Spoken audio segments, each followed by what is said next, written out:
वो घड़ी आ ही गई पुत्र, जिसकी तुम बड़ी उत्सुकता से प्रतीक्षा कर रहे थे। मेरे भी जीवन की अनमोल घड़ी, तुम्हारे जीवन की अद्भुत घड़ी पुत्र। जो भी इस चमत्कार को देखेगा भूल नहीं पाएगा, और जो भी इस चमत्कार की चर्चा सुनेगा सिहर उठेगा। रहते महाप्रलय तक आज की इस प्रदर्शनी की चर्चा रहेगी। चलो पुत्र।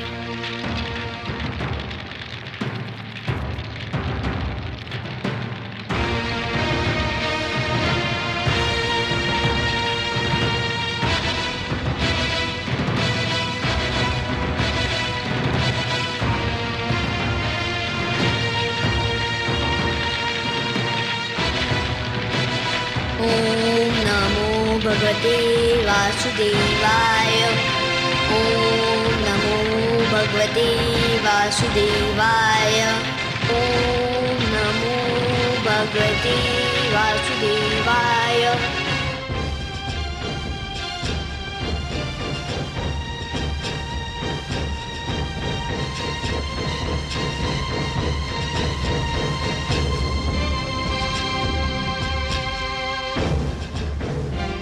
सर्वेश्वर, सर्वेश्वर।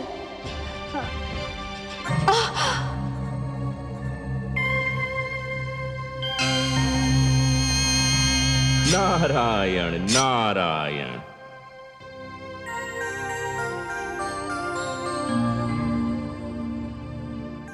हे देवर्षि, पुत्र प्रहलाद अग्नि में प्रवेश करने जा रहा है। ये देखकर मैं आपके नारायण को सावधान करने गई तो वो स्वयं अग्नि में तप रहे हैं, मानो उनके शरीर से ज्वालाएं निकल रही हैं। आप बहुत दयालु हैं माते, ममता का भंडार है। प्रहलाद के स्नेह ने तो आपको सब कुछ भुला दिया। क्या भुला दिया? यही माते कि इस अवस्था में आपको इन्हें छूना नहीं चाहिए था। आपको तो याद ही होगा माते, इसी प्रकार इसी अवस्था में एक बार कयाधु ने पुत्र प्रहलाद को छू लिया था। उसके तो हाथ भी जल गए थे। हाँ, मैं तो सचमुच व्याकुलता में भूल ही गई थी। माते, पुत्र प्रहलाद को जो मैंने योग ज्ञान दिया था वह मेरे नारायण की ही तो देन थी। जब उसे इस अवस्था में कोई नहीं छू सकता तो मेरे नारायण तो योगेश्वर हैं, योग का स्रोत हैं, योग का आधार हैं, योग के आदि और अंत हैं, स्वयं योग हैं। इस अवस्था में तो आपके अतिरिक्त उनके कोई निकट भी नहीं पहुंच सकता। परंतु हे देवर्षि, मैं तो इनको प्रहलाद पर आए संकट के विषय में बताना चाहती थी। वही समस्या लेकर तो मैं भी आया था माते। मैं भी यही बताना चाहता था, परंतु नारायण को इस अवस्था में देखकर लगता है कि मुझे मेरी समस्या का समाधान मिल गया, मुझे मेरे प्रश्न का उत्तर मिल गया माते। मेरी तो सारी शंकाएं मिट गईं। नारायण नारायण।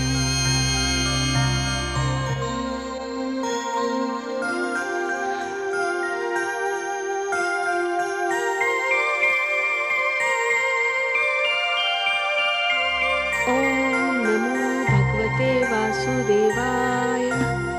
ओम नमो भगवते वासुदेवाय।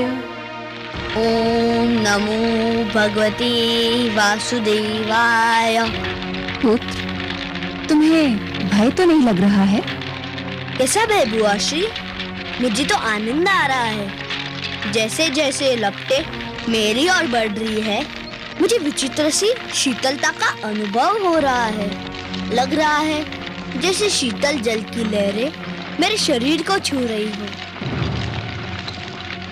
ओम नमो भगवते वासुदेवाय। ओम नमो भगवते वासुदेवाय। ओम नमो भगवते वासुदेवाय। ओम नमो भगवते वासुदेवाय। ओम नमो भगवते वासुदेवाय। ओम नमो भगवते वासुदेवाय। ओम नमो भगवते वासुदेवाय। ओम नमो भगवते वासुदेवाय। नहीं, बचाओ! बचाओ! मैं जल रही हूँ, बचाओ मुझे! बचाओ!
सिंगिका,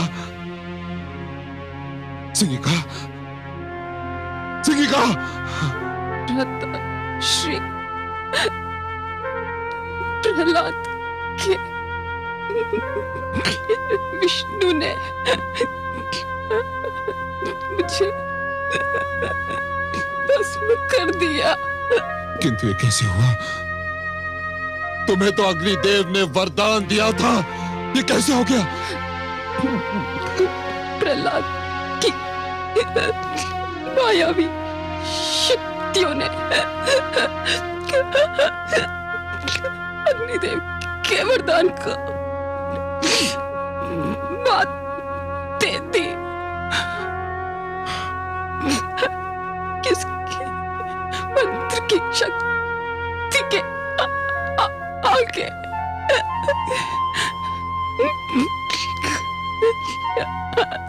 वरदान की शक्ति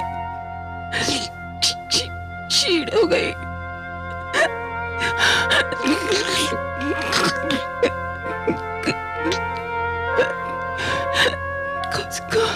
उसको जीवित नहीं छोड़िएगा, जीवित नहीं छोड़िएगा। माताश्री हमको भी मार डालेगा। नहीं, सिंगिका, सिंगिका! नहीं!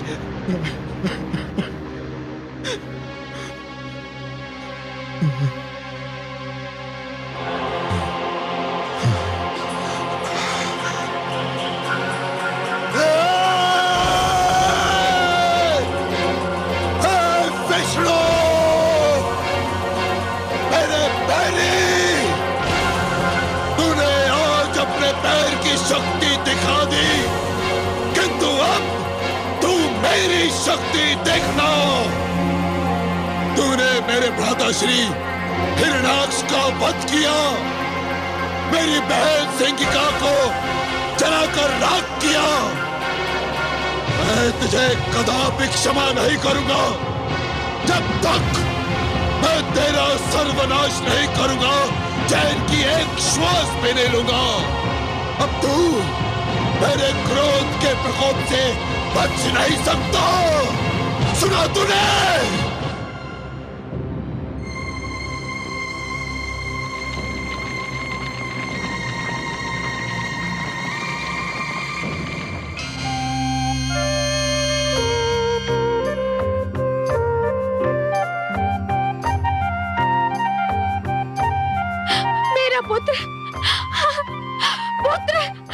मेरा पुत्र, मेरे लाल, मेरा पुत्र।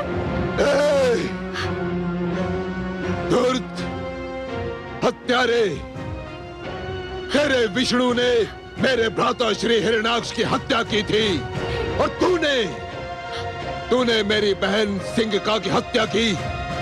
अब चाहे कुछ भी हो जाए, मैं तुझे जीवित नहीं छोड़ूंगा। चल। स्वामी, मेरे पुत्र को छोड़ दीजिए स्वामी।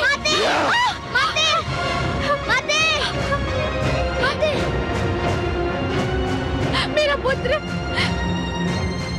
मेरा पुत्र।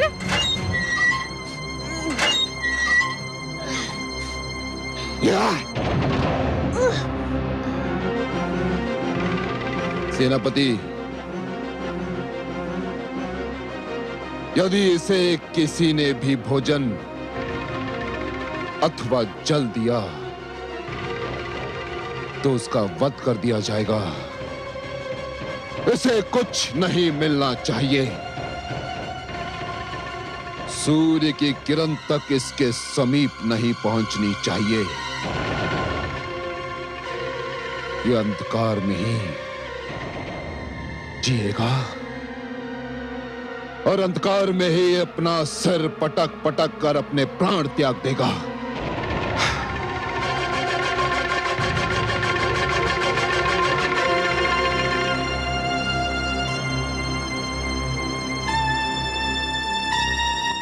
देखा आपने महादेवी, सिंहिका को अपनी भूल का विस्मरण हुआ और उसका दंड भी मिला। हे दया सागर, हे करुणा सिंधु, आपको कोटि कोटि धन्यवाद। आपने मेरे पुत्र की रक्षा की।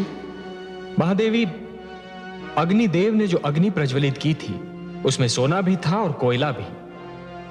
प्रहलाद सोना था जो तपकर कुंदन बन गया और सिंहिका कोयला थी सो जलकर राख हो गई। मैं वास्तव में बहुत प्रसन्न हूं कि अग्निदेव ने सिंहिका को जलाकर भस्म कर दिया। केवल सिंहिका को नहीं महादेवी, सिंहिका के रूप में इस अग्नि ने पाप, खोट, असत्य और अहंकार को जलाकर भस्म कर दिया। इस अग्नि ने तो समस्त संसार के तन मन का सारा मैल जलाकर राख कर दिया। सिंहिका तो जलकर भस्म हो गई पर अपने पीछे एक इतिहास छोड़ गई। कैसा इतिहास कमल नयन? सिंहिका अग्नि में जलकर होलिका बन गई। उसका सिंहिका नाम भुला दिया जाएगा महादेवी। इतिहास उसे होलिका कहकर पुकारेगा। एक नई परंपरा जन्म ले चुकी है महादेवी। वसंतोत्सव में होलिका को जलाकर पाप का अंत करने की एक परंपरा बन जाएगी। पाप की होली जलाई जाएगी और यह उत्सव मनाया जाएगा रंग खेलकर, गुलाल उड़ाकर। महादेवी, होलिका अब सदा के लिए असत्य की पराजय का एक प्रतीक बनकर रहेगी। परंतु हे सर्वेश्वर, आप देखिएगा, अब हिरण्यकशिपु अपना सारा क्रोध अग्निदेव पर उतारेगा। वो बल खा रहा है क्योंकि अग्निदेव ने सिंगिका को जो वरदान दिया था वो तो असफल हो गया।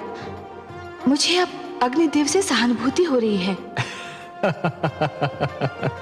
महादेवी, जिस प्रकार अग्नि इस्पात को गला तो सकती है परंतु जला नहीं सकती, उसी प्रकार हिरण्यकशिपु देवताओं को आतंकित तो अवश्य कर सकता है परंतु वो उन्हें मार नहीं सकता। इसीलिए तो मैंने मोहिनी रूप धारण करके देवताओं में अमृत बांटा था कि सारे देवतागण जन्म और मृत्यु के चक्र से बाहर निकल आए। महादेवी, सिंहिका ने तो अपनी करनी का फल पाया, उसे दंड मिला, परंतु अग्निदेव को भी इस प्रश्न का उत्तर अवश्य देना होगा कि सिंहिका के चरित्र को जानते हुए भी उन्होंने उसे इतना महान वरदान क्यों दे दिया। और अग्निदेव का वही उत्तर मनुष्य को कर्म का सही मार्ग दिखाएगा। महादेवी, आज फिर मुझे इंद्रलोक में आना पड़ा,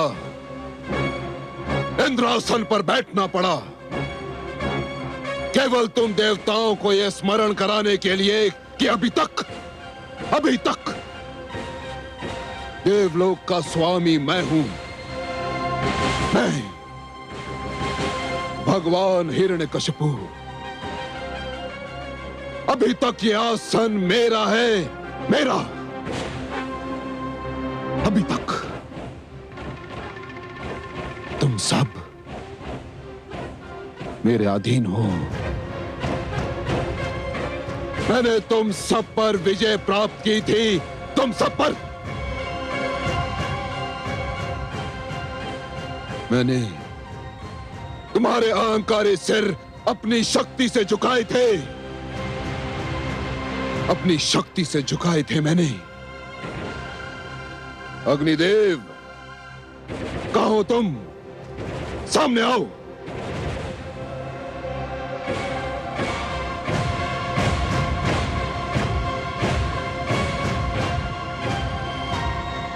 तुम स्वयं को देवता कहते हो, स्वयं को श्रेष्ठ समझते हो।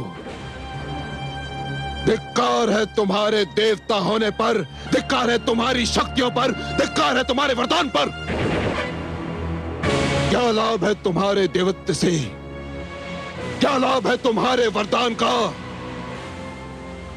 अग्निदेव, तुमने मेरी बहन सिंगिका को वरदान दिया था कि अग्नि उसे क्षति नहीं पहुंचा सकती, किंतु तुम्हारा तुच्छ और क्षीण वरदान परीक्षा का पहला आघात भी सहन न कर सका, पहला आघात भी नहीं। और मेरी बहन जलकर भस्म हो गई, केवल तुम्हारे कारण अग्निदेव, केवल तुम्हारे कारण। मेरी बहन ने तुम्हारी उपासना की थी और तुमने यह फल दिया उसका। अग्निदेव, यह फल दिया। हे असुरराज, मैंने वरदान देते समय सिंहिका को चेतावनी दी थी। कैसे चेतावनी? मैंने उसे सावधान कर दिया था, इस वरदान का दुरुपयोग ना किया जाए, नहीं तो यह अपना प्रभाव खो बैठेगा। मैंने सिंहिका की तपस्या से प्रसन्न होकर उसे यह वरदान आत्म सुरक्षा के लिए कवच के रूप में दिया था, इसे शस्त्र के रूप में किसी का वध करने के लिए नहीं। सिंहिका ने इसे अपने कवच के स्थान पर प्रहलाद की हत्या करने वाला शस्त्र बना लिया और वह प्रभावहीन हो गया।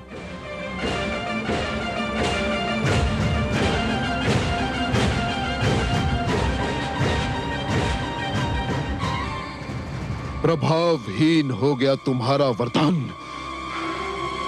हाँ सुराज, वरदान किसी के लिए अपने सुख का कारण होना चाहिए, किसी और के दुख का कारण नहीं।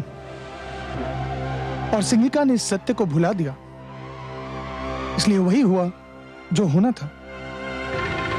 इसमें मेरा कोई दोष नहीं और न मेरे दिए हुए वरदान का। असुरराज, छली हो तुम,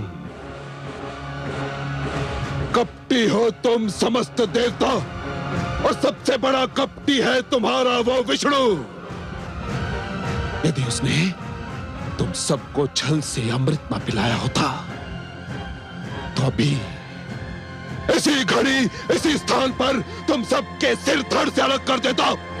सेनापति अश्वमित्र,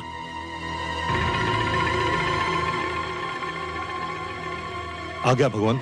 ले जाओ इन समस्त देवताओं को और डाल दो इन्हें कारागार में, जहां ये भी प्रहलाद की भांति अन्न और जल के लिए तरसते रहे, आजीवन सड़ते रहे। ले जाओ। आपकी आज्ञा का पालन होगा। सैनिकों, ले चलो इन देवताओं को।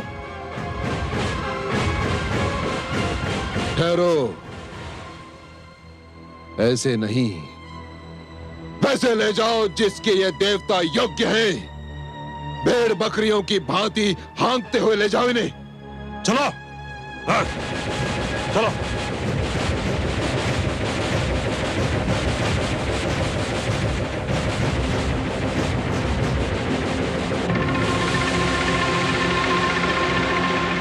दुष्ट प्रहलाद ने तुम्हारी माताश्री, मेरी प्रियतमा, मेरी जीवन संगनी सिंहिका की हत्या कर दी।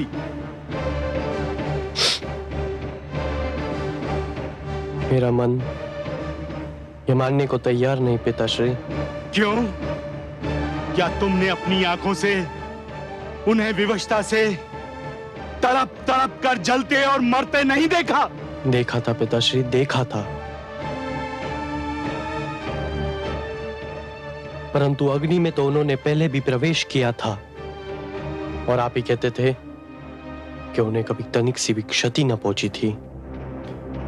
फिर इस बार अग्निदेव का दिया हुआ वरदान असफल क्यों हो गया पिताश्री? इसलिए कि इस बार वो अकेली नहीं थी, प्रहलाद भी था उसके साथ। प्रहलाद के पास मायावी शक्तियां हैं। वो सिंगिका का वध करना चाहता था। उसने अपनी मायावी शक्तियों से उसका वध कर दिया। वो हत्यारा हमारे समस्त कुल का बैरी है। यदि ऐसा होता पिताश्री, तो वो मेरा जीवन क्यों बचाता? मुझे तो नाग ने डस लिया था। उस समय तो प्रहलाद मेरे निकट भी नहीं था। वो हमारे कुल का बैरी होता पिताश्री, तो मेरे मृत शरीर के पास आता ही क्यों? परंतु वह आया। उसने अपने विष्णु से मेरे जीवन की भिक्षा मांगी, और मैं फिर से जीवित हो गया पिताश्री, फिर से जीवित हो गया। उसने तुम्हें सम्मोहित कर दिया है। तुम्हारे मस्तिष्क पर उसने नियंत्रण पा लिया है। तुम वही सोचोगे जो वो चाहता है कि तुम सोचो, तुम वही करोगे जो वो चाहता है कि तुम करो। यह भी उसकी मायावी शक्ति का प्रभाव है। परंतु अपनी प्रियतमा, अपनी पत्नी सिंगिका की सौगंध, तुम्हारी तर्कसंगत बातें भी मुझे उससे सिंगिका के वध का प्रतिशोध लेने से नहीं रोक सकती। मैं अपनी मायावी शक्ति से उसकी मायावी शक्ति को चकनाचूर कर दूंगा। वो मूर्ख नहीं जानता कि कामरूप नरेश विप्रचिति कौन है, क्या है।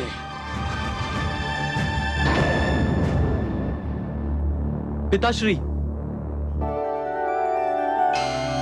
नारायण नारायण।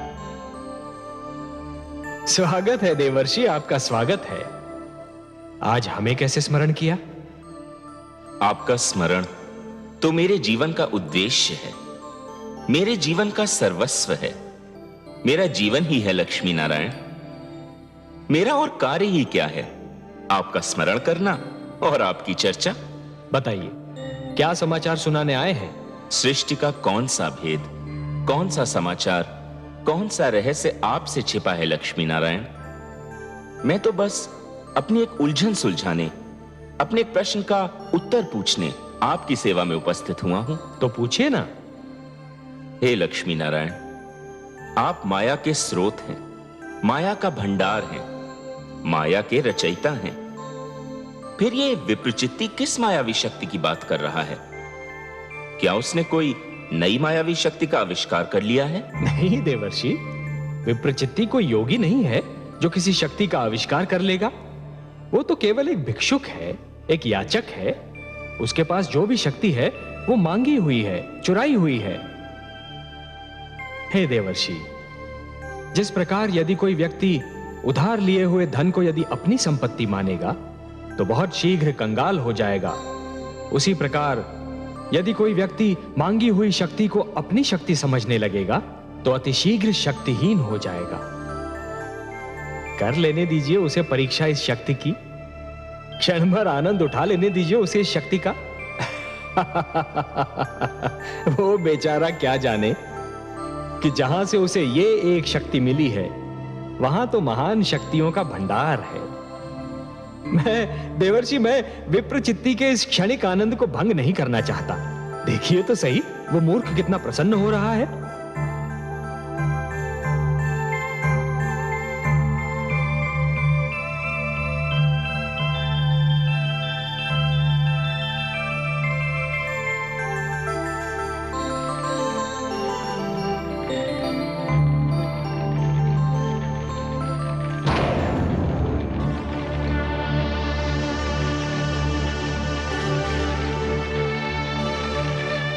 भुवाश्री, आप? प्रणाम। मुझे बुआशी की मृत्यु का बहुत दुख है। मैं स्वयं आपके पास शोक व्यक्त करने के लिए आना चाहता था, किंतु दुष्ट, तू मुझे भी अपने छल कपट में फांसना चाहता है, किंतु मैं तुझे ऐसी मृत्यु दूंगा जो तूने कभी सोची भी नहीं होगी। विष्णु ने तुझे अग्नि में जल मरने से तो बचा लिया, किंतु देखता हूं जल में डूब मरने से कैसे बचाएगा। हाँ।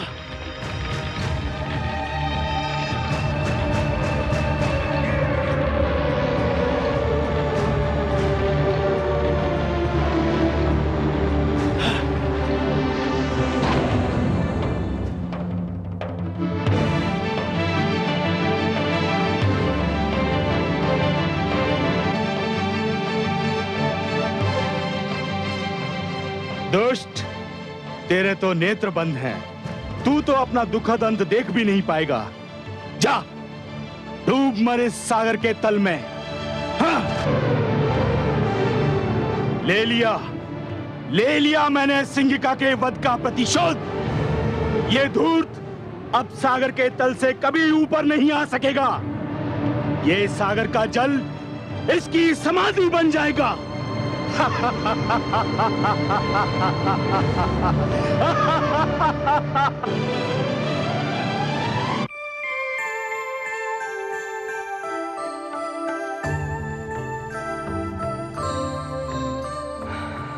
क्या हुआ कमल नयन? आपका पुत्र प्रहलाद ननिहाल की यात्रा पर निकला है महादेवी। ननिहाल की यात्रा? कहाँ? आप भूल गई महादेवी, इस बार आपने सागर पुत्री के रूप में जन्म लिया है, तो सागर आपके पिता हुए और उनका घर प्रहलाद का ननिहाल ही तो हुआ। विप्रचित्ती प्रहलाद को सागर में फेंकने निकला है। पिताश्री नहीं जानते कि प्रहलाद को मैंने अपना पुत्र माना है। कुछ अनर्थ ना हो जाए, उसकी रक्षा कीजिए प्रभु। जैसी आपकी इच्छा।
जाने कौन है ये सुंदर बालक, मुख पर इतना तेज कि आंखें नहीं ठहरती। कैसी मीठी निद्रा में सो रहा है वो। फिर उसे जगाकर पूछना भी तो उचित नहीं होगा ना। जाने कैसे सपने देख रहा होगा। किंतु ये कमल हमसे कह रहा है कि निश्चित इस मनमोहक बालक का संबंध हमारे जामाता श्री हरि विष्णु और पुत्री लक्ष्मी के साथ है। कमल, जो हमारे जामाता के हाथ की शोभा भी है और पुत्री लक्ष्मी का आसन भी।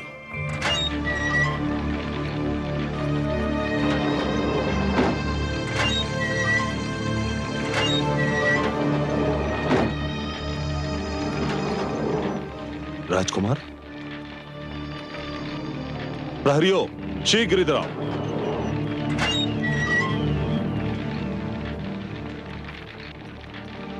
राजकुमार कहां गए? श्रीमान अभी तो यही थे। किसी ने कारागार का द्वार खोला था?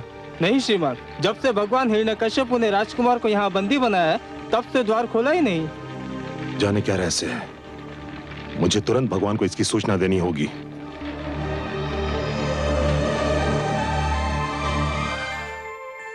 हे जनार्दन, इस समय आपका कमल कहाँ है? महादेवी, आपने अपने पुत्र प्रहलाद की रक्षा किए जाने की इच्छा प्रकट की थी ना? मैंने अपने कमल को उसकी शैया बना दिया। आपका पुत्र चैन से सो रहा है। मेरा पुत्र सकुशल तो है ना?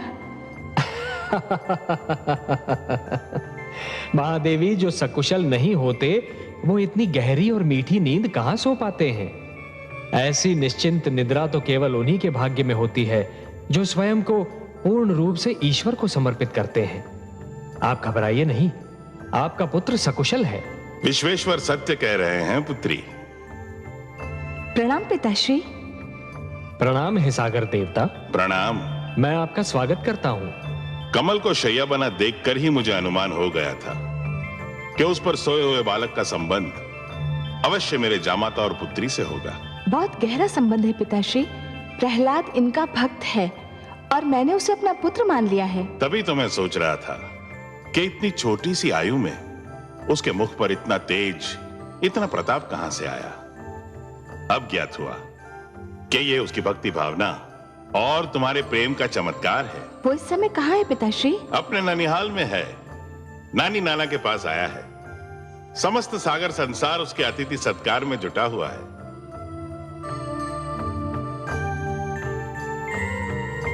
कहां लुप्त हो गया वो दुष्ट? कहां लुप्त हो गया?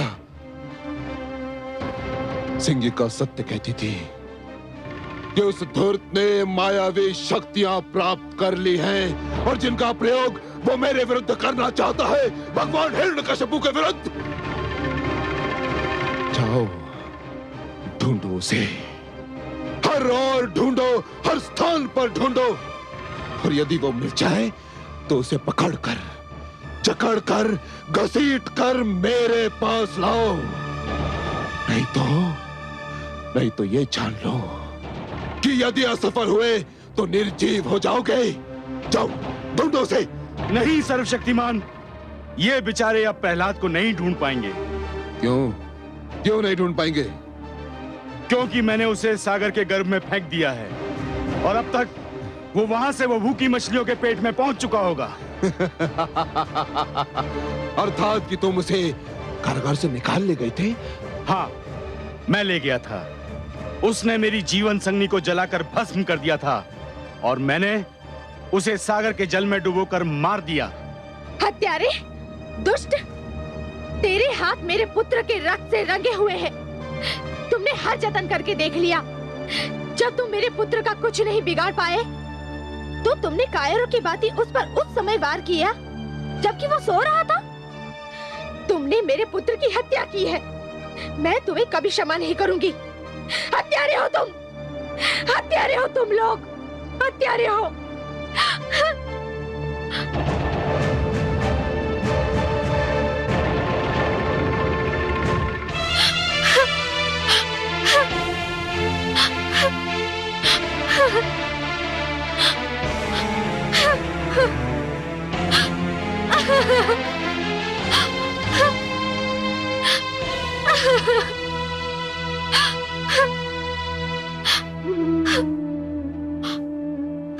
हे समुद्र देव, मैं आपसे अपना पुत्र वापस लूंगी।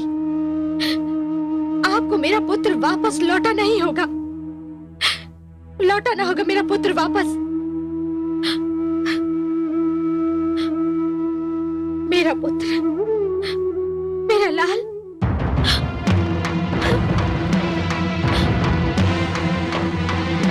मेरा पुत्र, मेरा लाल। हाय मेरा पुत्र, मेरा पुत्र, हाय मेरा पुत्र, मेरा पुत्र, मेरा लाल, हाय मेरा पुत्र, मेरे लाल, मेरा पुत्र। हे सागर देव, आप विशाल है, आपका हृदय विशाल है। संसार कहता है कि आप इतने उदार हैं कि आपको कुछ भी भेंट किया जाए तो आप उसका स्वीकार करके उसे लौटा देते हैं। हे सागर देव, दानवराज कामरूप नरेश विप्रचित्ती ने मेरे पुत्र प्रहलाद को बलि के रूप में आपकी गोद में फेंक दिया है। एक दुखियारी माँ की पुकार सुन लीजिए सागर देव। मेरे पुत्र प्रहलाद को आपकी गोद से निकालकर मेरी गोद में डाल दीजिए। एक माँ की गोद सुनी है सागर देव। एक माँ अपने पुत्र के जीवन की भीख मांग रही है।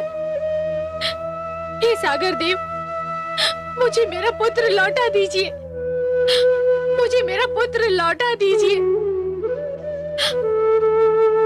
मुझे मेरा पुत्र लौटा दीजिए।